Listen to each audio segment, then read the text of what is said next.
Hello, and welcome to Lyla's Lullabies, where we spend time exploring with Lyla, a traveler who wanders the world at her own pace, while sharing her most enriching and restorative moments with you. In tonight's story, we'll follow Lyla as she explores the fascinating city of Seville, in Andalusia, Spain. There's nowhere you need to be, nothing you need to remember, just settle in, get comfortable, and let yourself go. We're so glad you're here. Whenever you're ready, let's begin. The train from Madrid glided into Sevilla Santa Justa station just after 8 in the morning, the announcement coming through in the Castilian Spanish that Lyla loved. She gathered her bag and stepped onto the platform, the February air cool and fresh, carrying the faint scent of orange blossoms even this early in the year. Diego was waiting near the main entrance, leaning against a pillar with his characteristic ease, dressed in jeans and a leather jacket that looked like it had been with him for years. When he spotted her, his face broke into a warm smile, and he crossed the space to embrace her. Lyla, bienvenida a Sevilla, ¿cómo estuvo el viaje? Perfecto. I love the high-speed trains here, so smooth. How are you, Diego? It's been too long. I know, but you're here now, and I have the whole day planned. Are you ready to see my city? They'd met on a transatlantic crossing some years back, one of those shipboard friendships that develop from shared meals and long conversations on deck, watching the ocean pass by. Diego had been returning home after time abroad, and they'd stayed in touch with the occasional message, the kind of friendship that didn't demand constant contact, but picked up easily whenever they reconnected. They walked out into the morning, and Sevilla revealed itself in gentle increments. The ornate station building behind them, the wide avenues lined with trees, the warm colors of the buildings. Even in February, there was a softness to the light, a quality that made everything look slightly golden. We'll start with the Alcázar, Diego said as they walked toward the taxi stand. It opens at 9:30, and if we get there early, we can see it before the crowds really arrive. The taxi took them through streets that grew progressively narrower and more winding, the buildings pressing close together, balconies adorned with plants even in winter. They pulled up near the Alcázar's entrance, and Diego paid the driver before leading Lyla toward the ticket office. The Real Alcázar was a sprawling complex of palaces and gardens, its walls hiding a world that seemed to exist outside of time. They passed through the entrance and into the first courtyard, and Lyla immediately understood why Diego had wanted to start here. The architecture was Mudéjar, that distinctive fusion of Islamic and Christian styles that was uniquely Spanish, particularly Andalusian. The patio de las doncellas took her breath away with its perfect symmetry, the arcade surrounding a rectangular pool that reflected the intricate plasterwork and tile patterns. Everything was designed to create harmony, the proportions, the repetition of arches, the way water and light interacted with the architecture. This was built in the 14th century, Diego explained, his voice soft in the quiet courtyard. But it's been continuously inhabited and modified by Spanish royalty ever since. It's still an official residence. The king and queen use the upper floor when they're in Sevilla. They move through room after room, each one more beautiful than the last. The plasterwork was incredibly intricate, geometric patterns, and Arabic calligraphy covering the walls and ceilings. The tile work, azulejos in blues and greens and yellows, created patterns that seemed to shift and dance as you moved past them. Diego pointed out details as they walked. A particular archway he loved. A courtyard where the light was especially beautiful in the afternoon. A hidden corner where musicians sometimes played during special events. He knew the place intimately, had clearly spent time here beyond mere tourism. The gardens were extensive and lush even in February, with orange trees heavy with fruit, roses beginning to show their first blooms, peacocks wandering freely and occasionally crying out with their distinctive calls. Paths wound through manicured hedges and past fountains, and Lyla could have spent hours just wandering. "There's a spot I want to show you," Diego said, leading her down a less traveled path. They emerged at a small pavilion, surrounded by orange trees, the fruit bright against the dark green leaves, and the air was heavy with the scent of blossoms. "This is one of my favorite places in all of Seville," he said quietly. "Many people miss it because it's tucked away, but I think it's perfect. Especially in February when the oranges are ripe and the trees are flowering at the same time." They sat on a stone bench for a few minutes, just absorbing the peace of the place, the play of light through the trees, the distant sound of water from a fountain. A peacock wandered past, completely unconcerned with their presence, its tail feathers dragging on the gravel path. When they finally left the Alcázar, the morning had advanced, and the streets outside were busier with tourists and locals alike.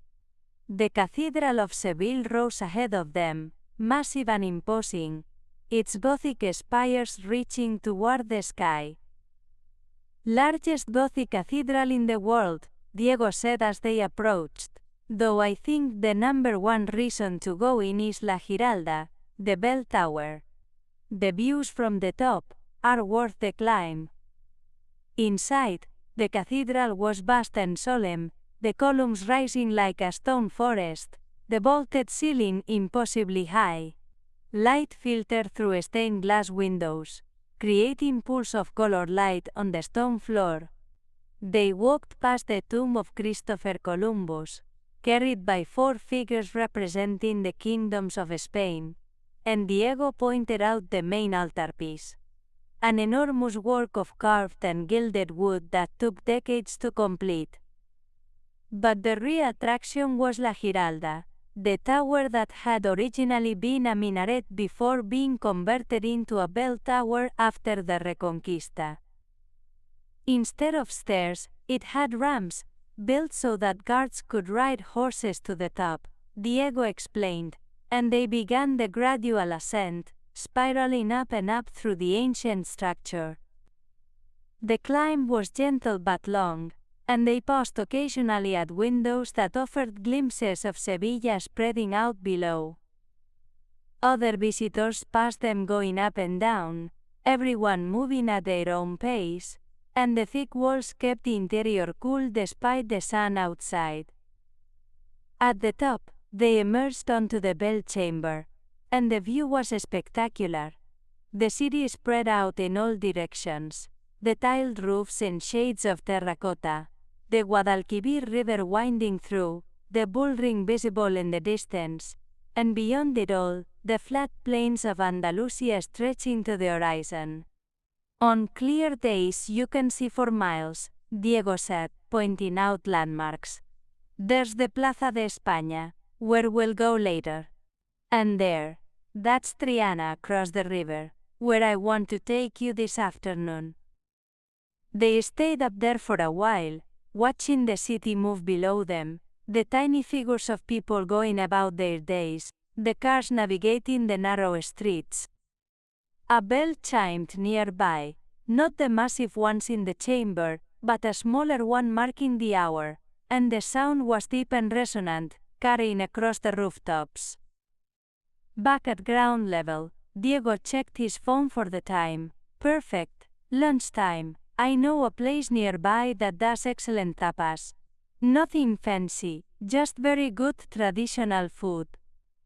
They walked through the Barrio Santa Cruz, the old Jewish quarter, with its labyrinthine streets, barely wide enough for two people to pass. The buildings were whitewashed and decorated with wrought iron balconies, overflowing with geraniums and ferns. Occasionally they'd pass a small plaza with a fountain or a church, hidden courtyards visible through iron gates. The tapas bar was tucked away on a side street, the kind of place you'd only find if you knew it was there. Inside it was dim and cool, with a long marble bar and barrels of sherry, stacked against one wall. The bartender greeted Diego warmly, clearly recognizing him, and they found spots at the bar. Diego ordered for them both, rapid Spanish that Lyla followed easily, jamón ibérico, croquetas de jamón, pringá, espinacas con garbanzos, berenjenas con miel. The tapas arrived in waves, small plates of perfection. The jamón was silky and rich, sliced so thin, it was almost translucent. The croquetas were crispy outside, and creamy inside. The bechamel flavored with intensely savory ham. The pringá, slow-cooked meat from several animals, shredded and served on crusty bread, was hearty and comforting. Try the berenjenas, Diego said, pushing the plate toward her. Fried eggplant with honey.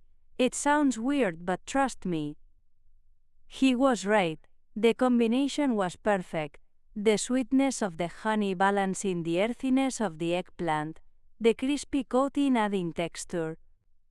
They ate slowly, ordering the small glasses of manzanilla sherry, that was cold and bone-dry, the perfect accompaniment to the rich food.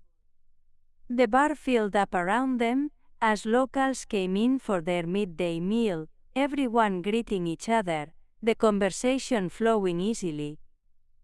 This was what Diego loved about Sevilla, Lyla could tell, the way life was lived in public, the way food and drink, and conversation were treated as essential elements of a good day. After lunch, they walked off the meal by wandering deeper into the Barrio Santa Cruz. Diego showed her his favorite corners. A tiny plaza where a single orange tree grew, its fruit hanging low enough to touch, a passage so narrow you had to turn sideways to pass through, a doorway with particularly beautiful ironwork that he'd photographed dozens of times in different light. The thing about Sevilla, he said as they walked, is that it rewards curiosity. You can't just hit the major sites and think you've seen it. You have to wander, get lost a little, discover things for yourself. They emerged from the maze of streets into the broader avenues, and Diego suggested they take a taxi to Plaza de España. It was a bit far to walk, and he wanted to make sure they had time to really enjoy it. The taxi dropped them at the edge of Parque de María Luisa, and they walked through the park toward the plaza. The park was beautiful in its winter state, the trees bare but elegant, the paths lined with benches, small ponds reflecting the sky. A few people were out walking or jogging, and the atmosphere was peaceful, meditative. Then Plaza de España appeared, and Lyla stopped walking.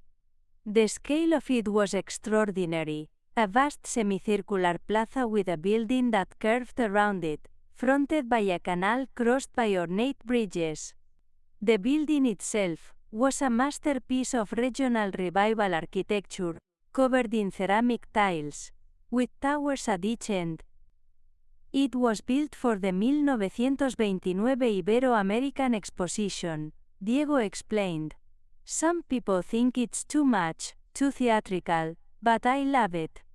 It's unapologetically grand. They walked along the building, looking at the alcoves that represented each province of Spain, each one decorated with tiles depicting historical scenes and the provincial coat of arms. Diego pointed out Sevilla's alcove, and they sat there for a moment, watching people row boats in the canal, children running along the bridges, tourists taking photos. There's a detail here most people miss, Diego said, leading her to a particular spot on the building. Look at the tiles here. This section was damaged during the Civil War, and when they repaired it, they subtly changed the design. If you know what to look for, you can see the difference.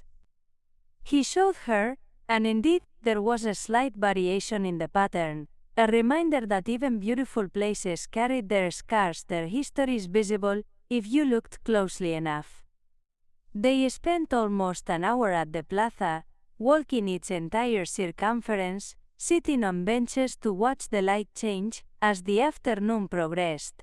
The sun was lower now, the shadows longer, and the ceramic tiles seemed to glow in the golden light. Ready for Triana? Diego asked. We can walk along the river and cross the bridge. It's a nice walk, and the neighborhood is at its best in the late afternoon. They left the park and walked toward the Guadalquivir, the river that divided Sevilla. The riverside promenade was busy with people.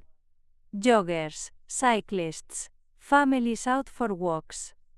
The water was brown and slow-moving, and across it they could see Triana, the neighborhood that had historically been home to Sevilla's Romani community, and was famous for its ceramics and flamenco. They crossed the Puente de Isabel II, the Triana Bridge, its iron structure painted in green and cream. Halfway across, Diego stopped and pointed back toward the city. This is one of my favorite views. The Torre del Oro, the cathedral, the Giralda. You can see all the iconic buildings from here. In Triana, the atmosphere changed immediately. It felt more residential, more working class, with a distinct sense of neighborhood pride. Diego led her through streets lined with ceramic shops, their windows displaying plates and tiles, and decorative pieces in every color imaginable. This is where the best ceramics in Sevilla come from, Diego said, stopping at a particular shop. The family that runs this place has been making tiles for 5 generations. Inside, the shop was a feast for the eyes. Traditional azulejos in geometric patterns, hand-painted plates depicting scenes of Andalusian life, decorative tiles with floral motifs. The owner, an elderly man with paint-stained hands, greeted Diego like an old friend. Diego, ¿cuánto tiempo? ¿Cómo está tu madre? Bien, bien. Te presento a mi amiga Lyla. Está visitando desde el extranjero. Bienvenida, the man said, turning to Lyla. Please, look around. Everything here is made by hand, by my sons and me, the old way, the proper way. Lyla browsed slowly, admiring the craftsmanship. She ended up buying a small decorative tile, with a pomegranate design, the fruit rendered in deep reds and greens. The work so detailed she could see individual seeds. Para la buena suerte, the owner said as he wrapped it. The pomegranate brings good fortune. They continued through Triana, and Diego showed her more of his favorite spots. A small chapel with particularly beautiful tiles, a bakery where he bought bread, a bar where he sometimes went to hear flamenco, though it wouldn't start until much later in the evening. Triana is the heart of flamenco in Sevilla, he explained. This is where some of the greatest artists came from. You can feel it in the streets. There's a different energy here, something raw and authentic. As the afternoon shifted toward evening, they walked back along the river, watching the sun begin its descent toward the horizon. The lake was beautiful now, that golden hour quality that made everything look slightly magical. and the river reflected the sky in shades of gold and pink. "There's a restaurant I love along here," Diego said. "Right on the water, quiet, great food. Perfect for watching the sunset." The restaurant was small and understated, with tables on a terrace overlooking the river. They were seated at a table right at the edge, and Lyla could see the whole span of the Guadalquivir, the bridges crossing it, the city lights beginning to glow as dusk approached. They ordered simply a bottle of white wine from nearby Jerez, gazpacho to start, even though it was February, because Diego insisted it was good year-round, followed by grilled fish that had been caught that morning in the Atlantic. The gazpacho arrived cold and vibrant, tasting of tomatoes and cucumber and garlic and olive oil, refreshing and bright. The fish was perfectly cooked, served whole with just lemon and sea salt, the flesh tender and sweet. As they ate, the sun sank lower, painting the sky in increasingly dramatic shades. The river became a mirror, reflecting everything, and boats passed by occasionally, their wakes creating patterns on the water. The temperature dropped slightly, but it was still pleasant, comfortable, the kind of evening that invited lingering. "This is what I love about February here," Diego said, refilling their wine glasses. "It's quiet, not too hot, and you get these perfect evenings. In summer it's beautiful too, but it's so hot you can barely move in the afternoon. This is the secret season." They talked about everything and nothing: the cruise where they'd met, what had brought Diego back to Sevilla, Lyla's recent travels, their mutual love of discovering cities slowly rather than rushing through them. The conversation flowed easily, the kind of talk between old friends, who could skip the small talk and get to what mattered. The sun finally touched the horizon, and as it sank below the skyline, the sky erupted in color. Deep oranges and purples and pinks, the clouds catching fire. Other diners on the terrace grew quiet, everyone pausing to watch, and when the last sliver of sun disappeared, someone at a nearby table raised their glass in a silent toast, and others followed suit. "To perfect days," Diego said, raising his glass. "To perfect days," Lyla echoed, and they drank, the wine cold and crisp. They ordered dessert, tocino de cielo, an intensely sweet egg custard that was rich and silky, and coffee that arrived strong and black.